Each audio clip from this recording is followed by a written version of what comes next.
நீரும் தண்ணியும் ஒட்டாம போக முடியாது. இன்னைக்கு ஏன் நம்ம கிட்ட ஒரு இளைஞர்கள் கூட இந்த கூட்டத்தில் இல்லை?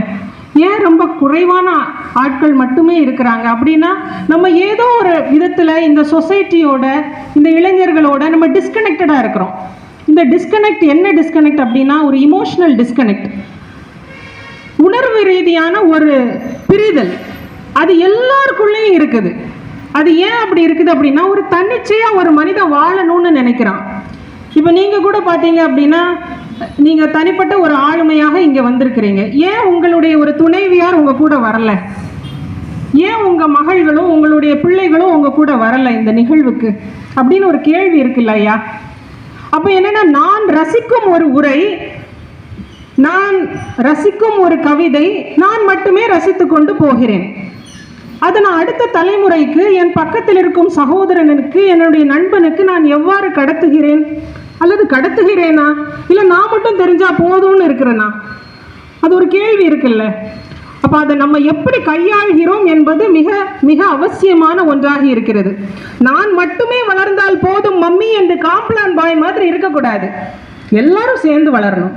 எல்லாரும் சேர்ந்து எல்லாமுமாக எல்லாவற்றையும் கிடைத்து வளர வேண்டும். அப்போ அதில் தமிழ் கலை இலக்கிய பண்பாடு என்பது நம்மளுடைய அடையாளம். இதை நாம் எவ்வாறு கையாள்கிறோம் என்றால், நாம எப்படி உணர்வு ரீதியாக அதை பார்க்கிறோம். மலையை வெறும் மலையா பார்க்கிறோமா? மலையின் அழகை ரசிக்கிறோமா? பூமி தாயின் அழகான கொடை என்று அதை பார்க்கிறோமா? இல்லை அதை வெறும் பில்டிங் மெட்டீரியலா பார்க்கிறோமா?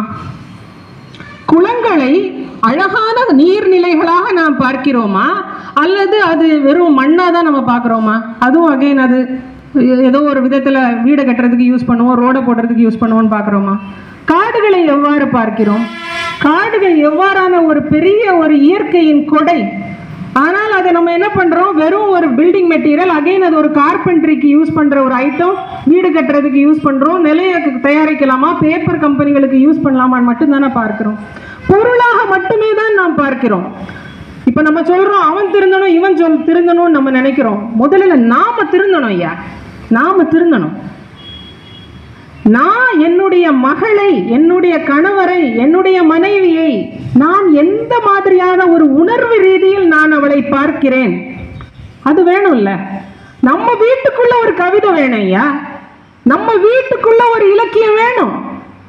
அப்பதான் நான் ரசிக்க முடியும். இல்லைன்னா என்ன ஆகும்னா, நான் படிக்கிறதும் நான் வாழ்றதும் தாமரை இலை மேல் தண்ணி மாதிரி இருக்கும். அப்படி இருக்கக்கூடாதுயா. என் வீட்டில் ஒரு கவிதை வரணும். எனக்கும் என் கணவனுக்கும் எனக்கும் என் பிள்ளைகளுக்குமான ஒரு கவிதையான ஒரு வாழ்க்கை வர வேண்டும். என்னுடைய பார்வை சமூகத்தின் மேல் எவ்வாறு இருக்கிறது?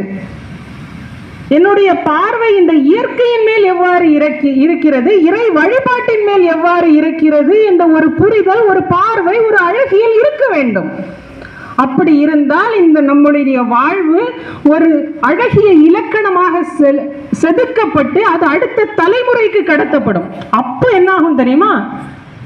தமிழர்கள் வாழ்வியலில் ஒரு சிலப்பதிகாரம் இருந்தது, ஒரு மணிமேகலை இருந்தது, ஒரு சீவக சிந்தாமணி இருந்தது என்று சொல்லுவாங்க. நம்ம இப்படி வாழாம அடுத்த ஒரு 20 வருஷம் கொண்டு போயிட்டு இதெல்லாம் இருந்துச்சுன்னு சொன்னோன்னு வைங்களேன், நாமளே நம்ம பிள்ளைங்களே நம்மளை நம்பாது. அதனால் இந்த கன்னியாகுமரியின் அழகை, இயற்கையை, இயற்கை கொடுத்த வரத்தை நாம் உள்வாங்கிக் கொண்டு நம்மளுடைய வாழ்வியலோடு பின்னி பிணைந்து எவ்வளவு உணர்வு ரீதியாக நம்மளால் வாழ முடியுமோ சிறப்பாக வாழ்ந்து அதை அடுத்த தலைமுறையினருக்கு கடத்தி நம்ம வாழ்வியலோடு சேர்ந்து நம்மளுடைய இலக்கிய இலக்கணங்களையும் கடத்தும் ஒரு தார்மீக கடமை நாம் இங்கு இருக்கும் ஒவ்வொருவருக்கும் உண்டு.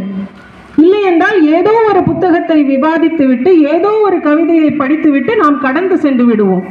அவ்வாறு இல்லாமல் ஒரு தூய்மையான, நேர்மையான ஒரு வாழ்வியலை நாம் எல்லோரும் கடைபிடிக்க வேண்டும் என்று நான் வேண்டி கேட்டுக்கொள்கிறேன். இந்த மேடையில்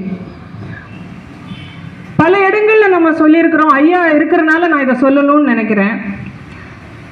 அதாவது பக்கத்தில் இருக்கிற மாநிலம் கேரளம், அங்க விஷக்கன்னி அப்படின்னு சொல்லிட்டு ஒரு புத்தகம், அதுவும் ஒரு சாகித்ய அகாடமி வாங்கின புத்தகம் என்று தான் நான் நினைக்கிறேன். விஷக்கன்னி என்று ஒரு புத்தகம்.